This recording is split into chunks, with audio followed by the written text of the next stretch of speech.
What happens when the school's biggest bully picks on the wrong girl? Sometimes the quietest person in the room is also the most dangerous.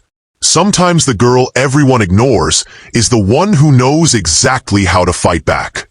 This is the story of Zara, a young black girl who seemed invisible to everyone except her worst enemy. But what nobody knew was that Zara wasn't just another victim.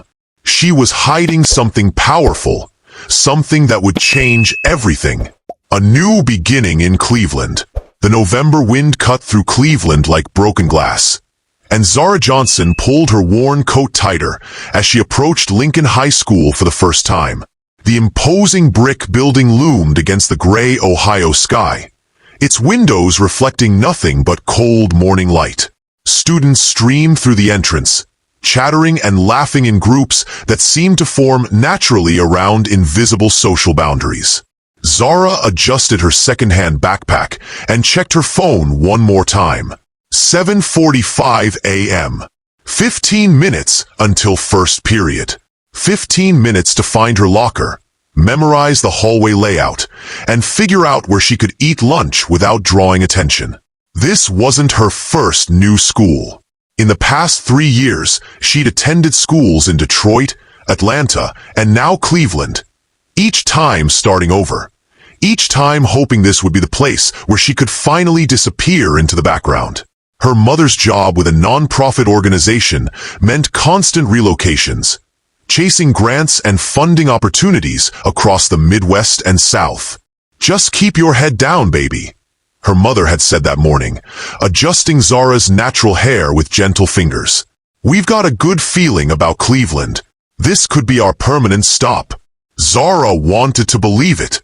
She wanted to believe that Lincoln High would be different from Jefferson High in Detroit, where Marcus Williams had tormented her for being too black for the smart kids and too smart for the black kids. Different from Washington Prep in Atlanta, where Madison Cooper had made her life miserable for 3 months before her family relocated again. But as she walked through those doors, past clusters of students who barely glanced her way, Zara knew better than to hope too hard. Hope was dangerous. Hope made you vulnerable. The first week passed like a carefully choreographed dance of invisibility. Zara had perfected the art of being unremarkable. She sat in the back corner of every classroom, not so far back that teachers noticed her isolation, but not close enough to be called on regularly. She ate lunch alone at a table near the windows, always with a book propped open to discourage conversation. She walked through hallways with purpose, as if she had somewhere important to be, which prevented people from realizing she was actually going nowhere at all. Her teacher seemed kind enough. Mrs. Patterson in AP Literature had smiled when she saw Zara reading Octavia Butler during lunch. Mr. Rodriguez in Advanced Chemistry had nodded approvingly when she correctly answered a complex equation on her second day. But kindness from adults was different from acceptance from peers, and Zara had learned not to confuse the two. By Friday of her first week, she allowed herself a small moment of cautious optimism. Maybe this time would be different. Maybe she could finish her senior year in peace, graduate quietly, and disappear into college where being smart and different wasn't a crime punishable by social exile. She should have known better. Enter the Queen Bee. Brooklyn Martinez had been the undisputed queen of Lincoln High since sophomore year. At 17, she possessed the kind of effortless confidence that came from never being told no, never facing real consequences, and never meeting anyone who couldn't be intimidated into submission. She wasn't just popular. Popularity was too simple a word for what Brooklyn wielded. She was a social architect, carefully constructing hierarchies and alliances that kept everyone in their designated place. Her father was a prominent Cleveland businessman, her mother served on the school board, and Brooklyn herself had learned early that power wasn't just about having money. It was about knowing exactly how to use it. Her inner circle consisted of 3 carefully chosen disciples. Madison, a blonde girl from the wealthy suburbs who laughed too loud at everything Brooklyn said. Chase, a football player whose loyalty could be bought with social status, and Tiffany, who served as Brooklyn's intelligence network, always knowing exactly who was dating whom, who was struggling financially, and who had secrets worth exploiting. Together, they controlled the social ecosystem of Lincoln High with ruthless efficiency. They decided who got invited to parties, who got excluded from group projects, and who became the target of whispered rumors that could destroy a reputation overnight. Teachers either didn't notice or chose not to intervene. After all, Brooklyn's mother did sit on the school board. But Brooklyn's true specialty wasn't just social manipulation. It was reading people. She could spot insecurity from across a crowded hallway, identify weakness like a predator scenting blood. She knew exactly which students were strong enough to fight back, and which ones would crumble under pressure. When she first noticed Zara during the second week of November, Brooklyn's predatory instincts immediately activated. Everything about the new girl screamed victim. The way she kept her eyes down, the carefully neutral expression she wore like armor, the isolation she seemed to wrap around herself like a protective blanket. Brooklyn had seen girls like Zara before. They were the ones who transferred schools frequently, always running from something, always hoping to start fresh somewhere new. They were perfect targets because they had no allies, no established social connections, and no understanding of the complex power dynamics that govern high school life. What Brooklyn couldn't see, what nobody could see, was that Zara's careful invisibility wasn't weakness. It was strategy. The first strike. It happened on a Thursday during lunch, just as Zara was beginning to believe she might actually make it through senior year unnoticed. She had finished eating and was walking toward the trash cans when her shoulder bumped against something soft and expensive. Brooklyn's designer purse, a gift from her father for her 17th birthday, tumbled to the floor, spilling lip gloss, car keys, and several crumpled $20 bills across the cafeteria tiles. The collision wasn't intentional. Zara had been reading while walking, a habit she developed to avoid making eye contact with other students. But intention didn't matter in the social mathematics of high school politics. The entire cafeteria fell silent with the precision of a conductor cutting off an orchestra. 300 students suddenly found themselves witnesses to what everyone knew would be a defining moment. "I'm so sorry," Zara whispered, immediately dropping to her knees to collect Brooklyn's scattered belongings. Her voice was barely audible, but in the perfect silence of the cafeteria, everyone heard. Brooklyn stood perfectly still for a moment, calculating. This was exactly the kind of opportunity she lived for.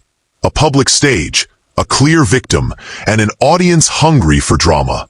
"Are you serious right now?" Brooklyn's voice cut through the silence like a blade, each word precisely enunciated for maximum impact. "Do you not know how to walk without destroying other people's property?" Zara continued collecting items from the floor, her hands trembling slightly. She had been through this before. She knew the script. Apologize, accept the humiliation, and pray it would end quickly. But Brooklyn wasn't interested in quick endings. She was interested in establishing dominance. "Maybe if you weren't so busy trying to blend in with your natural hair and those thrift store clothes, you'd actually see where you're walking," Brooklyn continued, her voice rising with each word. "Don't they teach your kind how to act in public?" The racist comment landed like a physical blow.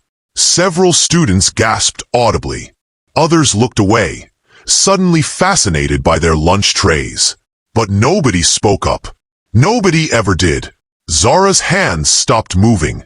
For just a moment, she froze completely, Brooklyn's words echoing in her head alongside similar comments from Marcus in Detroit, from Madison in Atlanta, from countless others who had seen her as nothing more than a target for their cruelty. "What's wrong?" Brooklyn taunted, stepping closer. "Cat got your tongue? Or maybe that's just how your people are. Too stupid to speak up for yourselves?" More laughter from Brooklyn's crew. More phones emerging to capture the moment. More humiliation piling on humiliation, until Zara felt like she might suffocate under the weight of it all. But as she knelt there on the cafeteria floor, collecting another girl's belongings while enduring racist taunts in front of 300 of her peers, something shifted inside Zara. Something dark and patient and calculating. Brooklyn Martinez had just made the biggest mistake of her life. She just didn't know it yet. The torture campaign. After that Thursday, Zara became Brooklyn's favorite project. What had started as opportunistic bullying evolved into a systematic campaign of harassment that followed Zara through every hallway, every classroom, every moment of her school day. It began with words, racist comments whispered just loud enough for Zara to hear as she passed. Go back where you came from. Maybe try straightening that nappy hair. Your kind doesn't belong here anyway. Brooklyn had perfected the art of racist microaggressions.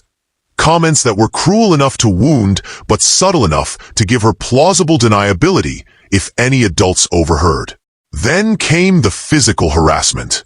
Books knocked from Zara's hands in crowded hallways, sending her papers scattering while students stepped over them without helping. Her chair mysteriously disappearing from classrooms, forcing her to stand awkwardly while everyone snickered. Someone, though Zara could never prove who, poured chocolate milk into her backpack, ruining 3 textbooks and a week's worth of homework. The lunch tray incident became a regular occurrence.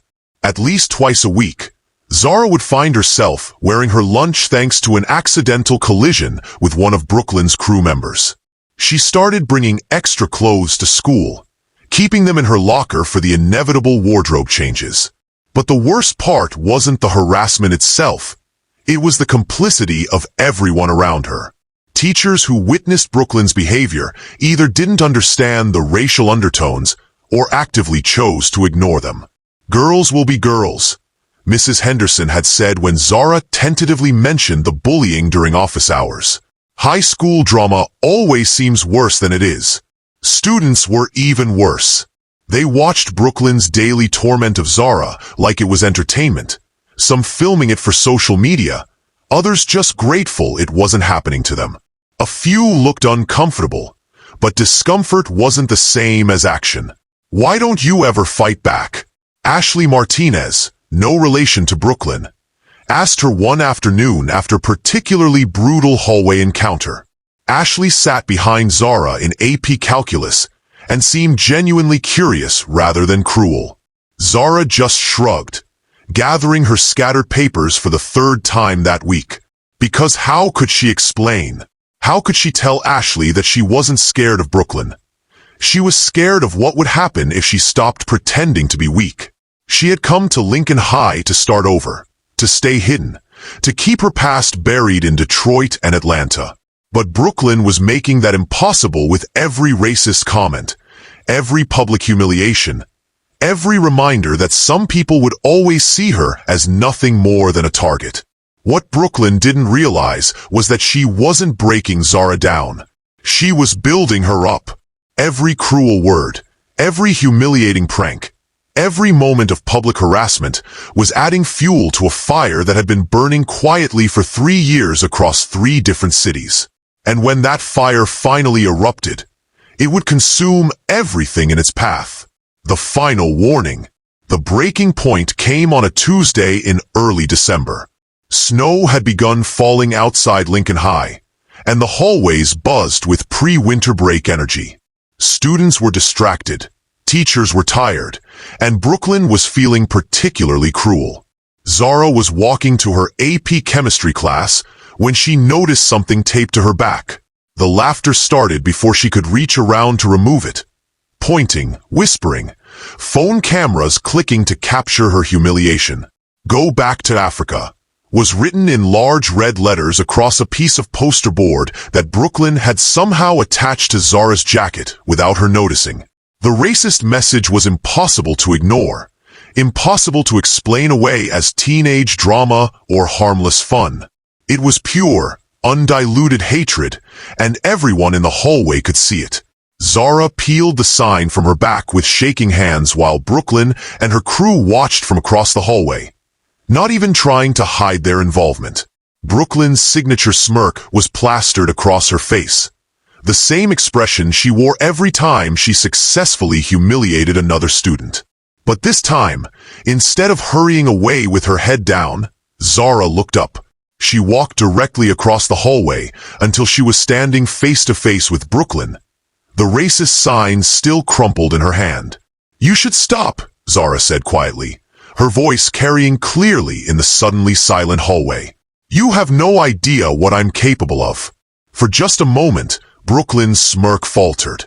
There was something in Zara's voice, something in her eyes, that didn't match the helpless victim Brooklyn had been tormenting for months. Something that suggested this quiet girl might not be as powerless as she appeared. But the moment passed quickly. Brooklyn had spent too many years as Lincoln High's undisputed queen to be intimidated by someone like Zara. "Oh wow!" Brooklyn burst out laughing, loud enough for the entire hallway to hear. "Look at that! The little mouse finally found her voice. What are you going to do? Call the NAACP? File a complaint with the school board?" The crowd laughed along, as they always did. Phones emerged to record what everyone assumed would be another humiliating moment for the quiet black girl who never fought back. But Zara wasn't laughing. She wasn't crying. She wasn't even angry, at least not in any way that Brooklyn could recognize. If Brooklyn had been smarter, if she had been less blinded by her own sense of superiority, she might have noticed the way Zara's hands clenched into fists. She might have seen the calculation behind those quiet eyes, the patient fury of someone who had endured too much for too long. She might have realized that this wasn't a threat. It was a promise. But Brooklyn didn't realize. She thought Zara was harmless, just another victim who would eventually transfer to a different school like so many others before her. And that assumption would destroy everything Brooklyn had spent 3 years building. The storm unleashes. The revenge began at 3:17 a.m. on a Wednesday morning, while Brooklyn Martinez slept peacefully in her expensive bedroom, dreaming of her upcoming winter formal plans. Zara sat in her bedroom, laptop open, surrounded by notebooks filled with 3 months of careful observations.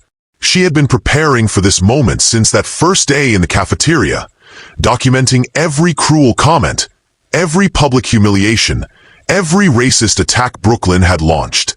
But more than that, she had been studying Brooklyn herself, learning her patterns, her weaknesses, her carefully constructed social empire. Zara had discovered something important during her months of invisibility. When people think you're powerless, they stop being careful around you. They say things they shouldn't say, do things they shouldn't do, reveal secrets they should keep hidden.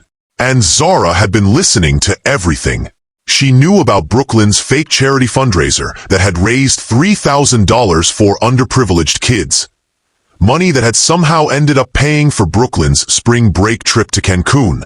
She knew about the essay Brooklyn had bought online for her AP English class. The same essay that had earned her recognition as Lincoln High's most promising young writer. She knew about Brooklyn's systematic harassment of not just her, but a dozen other students over the past 3 years. Students who had transferred away rather than continue enduring the torture. Most importantly, she knew that Brooklyn's mother's position on the school board wasn't the only reason teachers looked the other way. Brooklyn's father made significant donations to the school's athletic programs. Donations that came with the understanding that his daughter's behavior wouldn't be scrutinized too closely. But understanding the system was only the first step. Dismantling it required precision, timing, and the kind of patience that came from years of being underestimated. Zara's fingers moved across her keyboard with steady precision. The first wave went live at 3:30 a.m. A carefully curated compilation of videos that Brooklyn's own friends had posted to social media. Videos that showed her racist comments, her bullying behavior, her casual cruelty towards students she considered beneath her. Zara had spent weeks collecting these clips, editing them together into an undeniable narrative of systematic harassment. The video was uploaded simultaneously to 12 different platforms under anonymous accounts Zara had created months earlier. She tagged local news stations, civil rights organizations, and Cleveland's most prominent social media influencers. She made sure the video included subtitles, making Brooklyn's racist comments impossible to ignore or explain away. By dawn, the video had been viewed 10,000 times. By noon, it had reached 50,000. By the time Brooklyn walked into Lincoln High that Wednesday afternoon, it had gone viral across Cleveland's social media landscape. But Zara was just getting started. Justice in motion. Brooklyn's first clue that something had changed came when she walked through Lincoln High's front doors and noticed the whispers. Not the usual whispers of admiration or social gossip, but something different. Something that felt dangerous. Students were staring at their phones, then looking at her, then quickly looking away. A few underclassmen who usually tried to catch her attention were avoiding eye contact entirely. Even her own crew seemed nervous, clustering around her with forced smiles that didn't reach their eyes. "What's going on?" Brooklyn demanded as they reached her locker. Madison and Tiffany exchanged glances. Chase was suddenly very interested in his sneakers. "It's probably nothing," Madison said too quickly. "Just some stupid video someone posted. You know how social media is." But by second period, Brooklyn knew it wasn't nothing. Teachers were looking at her differently. Students were pointing. Her phone was buzzing constantly with notifications she was afraid to check. During lunch, she finally watched the video that was destroying her reputation in real time. There she was, in high definition, making racist comments about Zara's hair. There she was, laughing while her friends poured milk on Zara's homework. There she was, holding up the Go Back to Africa sign with a satisfied smirk. Watching herself through the lens of an outside observer, Brooklyn finally understood how her behavior looked to people who weren't part of her social circle. She looked cruel. She looked racist. She looked like exactly the kind of person who deserved to be exposed and humiliated. But the video was only the beginning. At 2:15 p.m., the school's intercom system crackled to life during fifth period. Instead of the usual administrative announcements, a familiar voice filled every classroom in the building. Zara's voice, calm and clear and impossible to ignore. "My name is Zara Johnson, and for the past 3 months, I have been the target of systematic racist harassment by Brooklyn Martinez and her friends. I have documented every incident, recorded every comment, and saved every piece of evidence.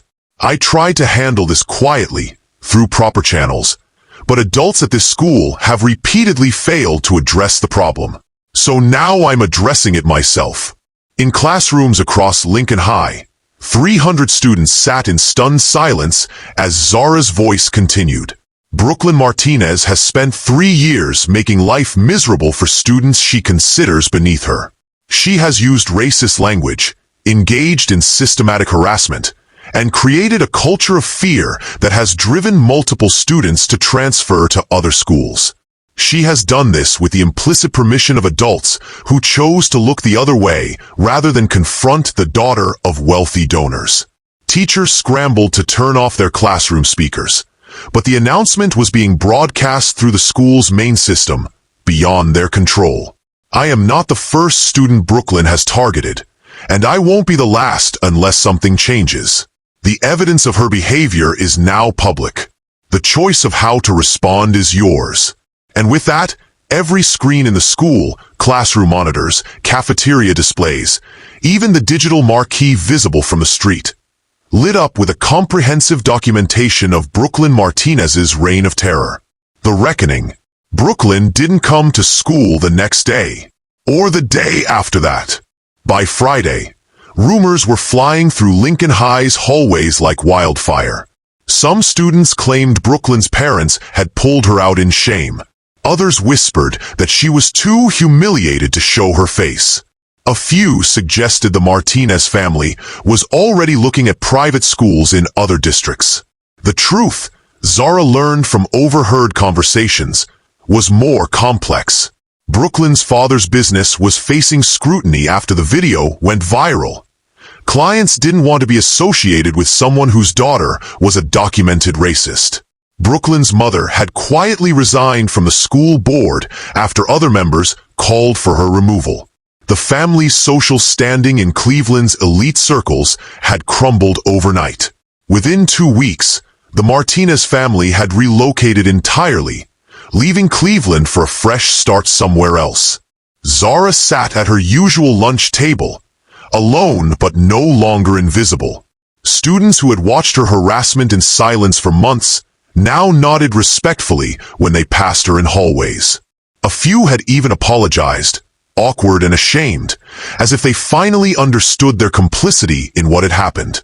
But Zara didn't need their apologies. She hadn't orchestrated Brooklyn's downfall to become popular or to gain allies. She had done it to survive, to reclaim her dignity, and to send a message that would echo through Lincoln High's halls long after she graduated. The quiet ones aren't always weak. Sometimes they're just waiting, watching, planning. And when they finally move, the impact can reshape everything. A new equilibrium. Lincoln High was different after Brooklyn's exile. Not perfect. Bullying doesn't disappear overnight, and systemic problems aren't solved by exposing one cruel teenager. But something fundamental had shifted in the school's social ecosystem. Students thought twice before choosing targets for harassment, especially when that harassment involved racist comments or systematic cruelty. Teachers paid closer attention to social dynamics, perhaps realizing that ignoring problems didn't make them disappear. The administration implemented new policies around bullying and harassment, policies that might actually be enforced now that the school board wasn't protecting wealthy donors' children. Zara finally found the peace she had been seeking across 3 cities and 4 schools. She finished her senior year quietly, graduated with honors, and earned a full scholarship to study computer science at Case Western Reserve University. On graduation day, as she walked across the stage to receive her diploma, Zara allowed herself a small smile. She had survived Brooklyn Martinez. She had exposed a system of cruelty and complicity. She had proven that silence isn't weakness. Sometimes it's strategy. And she had learned something important about herself. She was stronger than she had ever imagined. The lesson lives on. Years later, when Zara was working as a cybersecurity specialist in Chicago, she would sometimes think about her time at Lincoln High. The story of how the quiet black girl had taken down the school's most feared bully had become something of a legend, passed down through subsequent classes like a cautionary tale. Students still talked about pulling a Zara when they wanted to describe someone who appeared weak, but was actually gathering strength, someone who was quietly preparing to fight back against injustice. The moral of her story had become part of Lincoln High's culture. Never underestimate the quiet ones. You never know what storms they're hiding inside, what strategies they're developing, what justice they're preparing to unleash. Because sometimes the person everyone ignores is the one who sees everything. Sometimes the victim everyone overlooks is the one who will change everything. And sometimes the girl who seems powerless is actually the most dangerous person in the room. Underscore